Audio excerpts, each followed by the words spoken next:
বিয়ের পর রমা তুতু ভালোই ছিল, কিন্তু সেই ভালো থাকাটা বেচারির কপালে বেশি দিন সইল না। তুতু মনে হয় চাকরিটা ছেড়ে দিয়েছিল। কী কারণে ছেড়েছিল জানি না। শুনেছিলাম ব্যবসা করবে ঠিক করেছিল। যাই হোক, শুরু হয়ে গেল আর্থিক কষ্ট।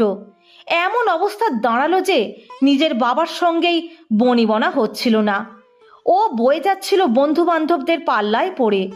কিন্তু রমার জন্য শ্বশুরের দরজা সবসময় খোলা ছিল। ততদিনে মুনমুনের জন্ম হয়েছে। রমা চাইলে শ্বশুরের কাছে থেকে যেতে পারত, কিন্তু স্বামীর দুর্দিনে ও পাশে থেকেছে। বরং আমি বলবো, সংসারে একজন পুরুষের যে কাজ সেটা ও করেছিল। বড্ড আত্মসম্মান ছিল রমার, কারো সাহায্য চাইনি।